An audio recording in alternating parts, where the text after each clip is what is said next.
it's Kino. I'm here in Phoenix on this beautiful location. Today I want to share with you a technique to really help you open your hips even more.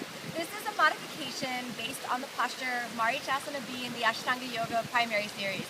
Even if you're proficient at the posture Marichasana B, this modification will really help you open the hips even more. So the key when we're doing this is to have no pressure, no forcing, just to relax into the movement as possible. Let's start off on the right side. So since we're going to be doing an easy stretch that's a modification, not trying to force our way into the full posture, we're not going to try for the half lotus. You're just going to bend your knee and place it right underneath, easy modification. Then this foot is going to come in alignment with the instep of the left foot. Now, since we're again doing this modification, we're really doing this just for the benefit of opening the hips, so we're not going to worry about the bind. What we're going to do is take the body weight forward. So you want to inhale, find your pubic bone, and then as you exhale, send the pubic bone back to lift both sitting bones off the ground, and then exhale and bend all the way down. And then you just relax down here. All right, you can keep your head down if you're following along. What you'll notice is that your knee wants to pop out to the side. If you need to do that to let yourself come forward, go ahead and let that happen. And then after you get forward, see if you can pull the knee in a little bit so you can deepen the flexion on the right hip joint. That's just gonna get you a little deeper into the hip socket. It's gonna allow the head of your right femur to descend into the socket a little more. So then, breathe, relax, take the whole body weight forward. You can do chin down, or if it's more relaxing, you should feel the weight in your right foot. You should really feel a movement, again, right into that right hip joint. So the key is just to relax. Stay here for, 10 breaths, maybe even up to a minute, until you can really feel everything opening. Then you want to come all the way back up, and we'll do the other side, okay? Now, of course, if you can do the posture, sometimes actually doing the posture, with a full half lotus position can take you out of that flexion in the hip joint. But when you do the full posture, you actually want to feel that flexion in the hip joint. So this stretch and modification will actually give you a deeper Marichasana B. So here we are. You're going to start off first with the sitting bones down. It's very important in the modification to get that forward thrust, okay? So feeling the alignment to heel to the instep, you want to make sure to lift your sitting bones and descend your pubic bone as you fold forward. Don't just fold right like this, right? Find your pubic bone. Inhale, create length by sucking in the belly, and exhale, send your pubic bone back, both sitting bones off the ground, and exhale, relax forward. Sometimes if you're real flexible, it'll take you a little while before you feel the stretch. You could hang out here, you could talk on the phone, you could watch a movie here. The most important thing is just to relax, to feel the posture working. Since it's just an easy, gentle stretch, no reason to do, any sort of force. Don't force yourself, just hang out like it's a nice, beautiful, sunny day and you're just enjoying the sun and you just happen to be in this posture. When your knee falls out to the side, again, if you can, just bring it a little bit in. That will take the head of the femur on this side of the bent knee deeper into the socket, which is going to get you deeper into the posture.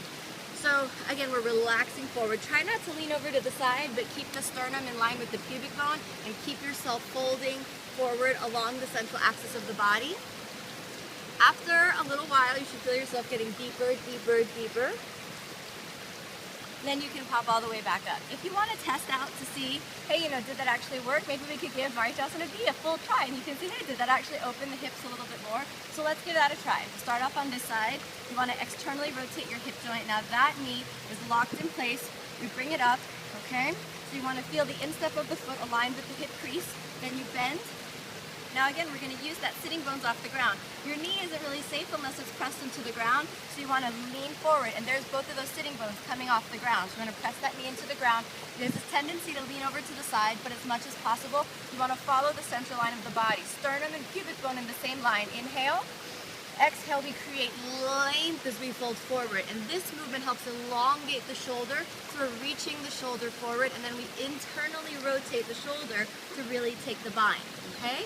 But you really want to keep the movement in the hips, right? So we're flexing that right hip joint, lifting the sternum away from the pubic bone, and exhale, folding forward. Since this is the posture, it's a little more active. You gotta hold the bind. The simple, easy stretch is again to get you deeper into the hips. Should we try the other side? So we can release, nice and easy. Externally rotate your right hip joint. Lock the knee so there's no torque or twist in the knee. Then place the top of the foot on the hip crease on the left side. Bend your left knee, bring it in. You'll start off with both sitting bones on the ground. Then kick the pubic bone forward and lift both sitting bones to get that knee on the ground. The knee that's in half lotus should really be planted firmly on the ground before you even try the bind. If you start to feel pain in your half lotus knee, come out immediately. No risk of injury. Don't hurt your knee just trying to do the posture. Take the easy modification for a while, or maybe stay 5 breaths just there and don't force forward. If you felt like more freedom came in the hip joint from that little stretch, suck in the belly, and exhale, fold forward. So we're using that same, both sitting bones off the ground, hugging that knee into the chest. Then we reach the left shoulder forward and spiral it forward and around. And exhale to take the bind. Inhale, lift the sternum away from the pubic bone, and exhale, pubic bone back to fold forward. All right? So you want to have the balance between activation and release. Sometimes doing a nice, easy stretch can really help you feel what muscles need to release, what muscles need to open, what you need to actually get into the posture. Don't rush anything with the half lotus. Protect your knees, right? The yoga practice is not meant to break your body, but to heal your body. So be patient. Use the whole technique of the practice to bring you deeper into the body. If you're thinking about doing that little extra stretch, depends on what style of yoga you're doing or what your teacher really says. And definitely easy way to do that stretch is, in the afternoon, in the morning, if it's not too cold where you are. And again, just to be as relaxed as possible. And that'll help you get, deeper into the hips and ultimately deeper Marichasana B. Thanks so much for watching, everyone.